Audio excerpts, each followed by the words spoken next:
The cameras had been rolling for 3 hours straight when Anthony Hopkins noticed him. A young man, maybe 22 or 23, standing perfectly still in the back corner of the elaborate ballroom set, his entire body trembling like a leaf in a storm.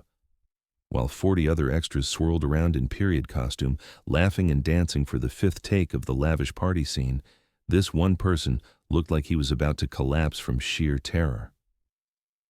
Hopkins stopped mid-sentence in his conversation with the director and stared across the ornate set. The young man's face was pale as chalk, sweat beading on his forehead despite the cool air conditioning, his hands shaking so violently he could barely hold the prop champagne glass he'd been given. What happened next would not only halt production on one of the biggest films he'd worked on that decade, but would change the trajectory of a struggling actor's entire life forever. To understand the significance of what Anthony Hopkins did that winter afternoon on the set of a lavish period drama shooting at Pinewood Studios, you have to understand where he was in his career.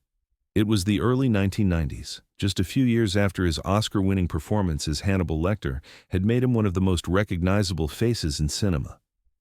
3 years after his Oscar-winning performance as Hannibal Lecter had made him one of the most recognizable faces in cinema. He was at the height of his power, commanding millions per picture, with directors and studios treating his every word as gospel. This was a man who could have any scene reshot until it met his exacting standards, who could demand rewrites or script changes with a simple raised eyebrow. But those who worked with Hopkins during this period knew something that audiences didn't. Behind the intense screen presence and the methodical precision that had made him famous, Anthony Hopkins was a man haunted by his own struggles with self-doubt and addiction. He had been sober for nearly 15 years by this point, having conquered the alcoholism that had nearly destroyed his career in the late 70s and early 80s. That battle had given him an almost supernatural ability to recognize when someone else was drowning.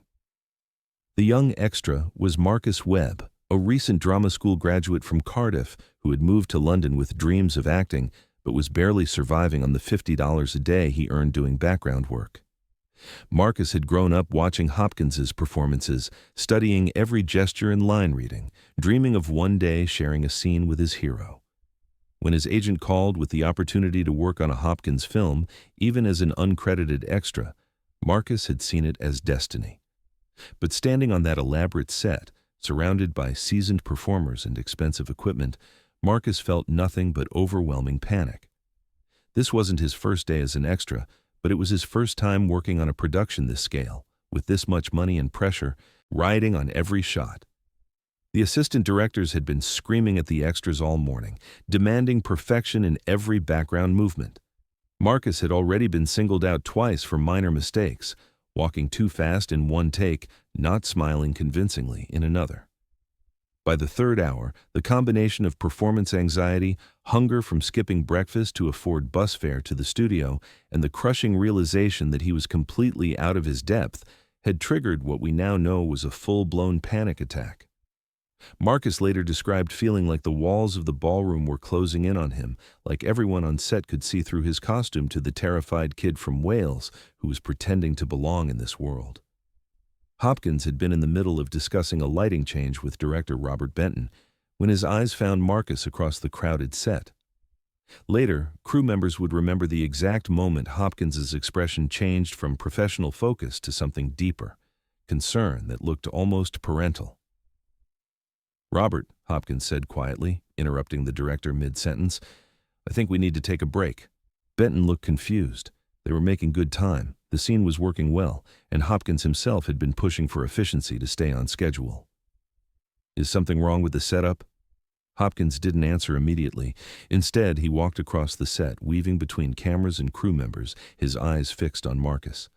The entire production, maybe 60 people in total, gradually fell silent as they realized something unusual was happening.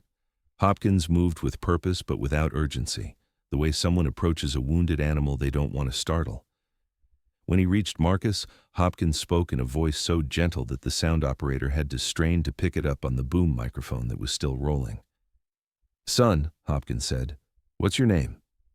Marcus looked up, his eyes wide with a mixture of terror and disbelief. His hands were shaking so badly he nearly dropped his prop glass. Marcus, sir. Marcus Webb." "Marcus," Hopkins repeated, as if he were memorizing it. "Are you all right?" The simple question, asked with such genuine concern, broke something open in Marcus. Tears started flowing down his cheeks, and for a moment it looked like he might collapse entirely. The entire set watched in stunned silence as one of the world's most famous actors stood patiently with a trembling extra, waiting for an answer. "I'm sorry," Marcus whispered. "I'm so sorry. I don't think I can do this. I thought I could, but I can't. I'm ruining everything." What Hopkins did next surprised everyone on that set, including director Robert Benton, who later called it the most generous thing he'd ever witnessed in 40 years of filmmaking. Instead of reassuring Marcus quickly and getting back to work, instead of having him escorted off set by an assistant director, Hopkins made a choice that would cost the Uedian production thousands of dollars in lost time. "Robert," Hopkins called across the set, his voice calm but firm. "We're going to break for lunch early. Give everyone an hour and a half." Benton started to protest. It was only 11:30 a.m., and they had a tight schedule to maintain. But something in Hopkins's expression stopped him. The entire crew began to disperse, and Hopkins gently took Marcus by the elbow and guided him off the set to his private trailer. What happened in that trailer over the next hour became the stuff of legend among British film crews, passed down through assistants and extras who heard the story secondhand. But Marcus himself didn't speak about it publicly for nearly 20 years. In a 2014 interview with The Guardian, he finally revealed what Anthony Hopkins said to him that day.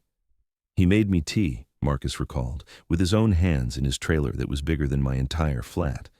And then he sat across from me and said, "Tell me about the panic." Just like that. Not calm down or get it together, but tell me about the panic like it was something he understood completely.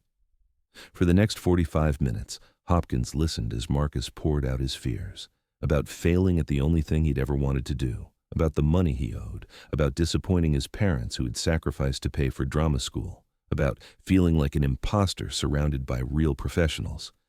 Hopkins didn't offer empty reassurances or quick fixes. Instead, he shared his own story. "I told him about my drinking," Hopkins revealed in a later interview.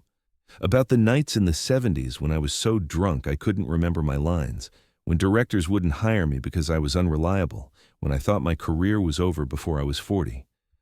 I told him about the shame, about feeling like everyone could see through me to the frightened person underneath." But Hopkins didn't just share his struggles, he shared his solution. He talked about the daily choice to show up anyway, about the discipline that had replaced his addiction, about learning to channel anxiety into preparation and preparation into performance. "Fear," Hopkins told Marcus, "means you care. The people who aren't nervous are the ones who don't understand what they're being trusted with. You're scared because you know this matters. That's not a weakness. That's the beginning of being a real actor." When they returned to set after lunch, Marcus was a different person, not magically cured of his anxiety, but grounded in a way that allowed him to function. Hopkins had given him a small role to play in the scene, not just anonymous background movement, but an actual character with a motivation and a moment. He was to play a young man at the party who recognizes the main character and approaches him hesitantly, almost starstruck. "It was perfect," Marcus later said, "because that's exactly what I was feeling about Hopkins himself. He gave me permission to use my real emotions instead of fighting them." The scene they shot that afternoon was beautiful.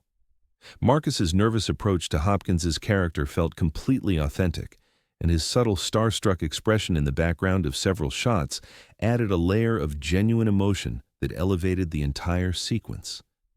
More importantly, watching himself succeed in that moment, seeing his own face on the monitors, holding his own in a scene with Anthony Hopkins, fundamentally changed how Marcus saw himself as an actor.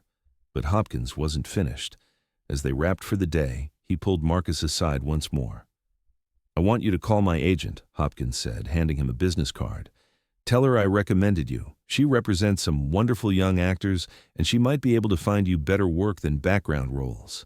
That business card led to Marcus's first real acting agent, which led to his first speaking roles in British television, which eventually led to a successful 20-year career in theater and film. He never became a household name like Hopkins, but he built a solid, respected career as a character actor, appearing in everything from BBC dramas to supporting roles in major films. More importantly, Marcus carried forward the lesson Hopkins had taught him about recognizing and helping other struggling performers. He became known throughout the British acting community for his mentorship of younger actors, for his willingness to recommend struggling talent to directors and agents, for his ability to spot when someone was drowning and throw them a lifeline. Anthony Hopkins taught me that success isn't just about your own performance, Marcus said in that 2014 interview. It's about lifting up the people around you. He could have ignored me, could have had me replaced, could have seen my panic as someone else's problem. Instead, he stopped an entire production to make sure I was okay. That's not just kindness, that's leadership. The story of Hopkins and Marcus spread quietly through the film industry, becoming one of those behind-the-scenes legends that casting directors and agents whisper about when they talk about what separates true stars from mere celebrities. It reinforced Hopkins's reputation not just as a brilliant actor, but as a decent human being who understood that his success came with responsibilities to others. In the years that followed, Hopkins continued to mentor young actors, though never as publicly or dramatically as he had that day with Marcus. He began requesting that productions hire local drama school graduates for small roles. He started teaching occasional masterclasses at acting schools, and he made it a point to learn the names of every person on his sets, from the lead actors to the catering assistants. That day changed how I saw my role in this business, Hopkins reflected in a 2010 interview. I realized that talent is everywhere, but opportunity is rare. If you're in a position to create opportunities for others, that's not just good karma, that's your obligation. The scene from The Human Stain that they shot that afternoon, with Marcus as the nervous young partygoer, ended up in the final cut of the film. If you watch closely, you can see him in several shots, his face showing a mixture of nervousness and wonder that perfectly captures the feeling of being young and out of place in a sophisticated world. It's a small moment, easily missed, but for Marcus Webb, it was everything. Today, Marcus teaches acting at the Welsh College of Music and Drama, where he tells his students about the day Anthony Hopkins stopped $1 million production to help a terrified extra. He uses the story to illustrate a principle that Hopkins taught him, that the greatest actors are not those who command the most attention, but those who understand that every person on a set, no matter how small their role, is part of telling the story. This story reminds us that true greatness isn't measured only by awards or box office numbers, but by the quiet moments when someone with power chooses to use it to lift someone else up. Anthony Hopkins had every reason to prioritize efficiency, to focus on his own performance, to let someone else deal with a struggling extra. Instead, he chose compassion over convenience, humanity over schedule, and in doing so, he changed not just Marcus's life, but his own understanding of what it means to be a star. If this hidden chapter of Anthony Hopkins' legacy moved you, make sure to subscribe and hit the like button for more untold stories about the moments that reveal the true character of our greatest actors. Share this with someone who needs to be reminded that success is meaningless unless we use it to help others succeed too. Have you ever witnessed a moment when someone in power stopped everything to help one person who was struggling? Tell us about it in the comments below.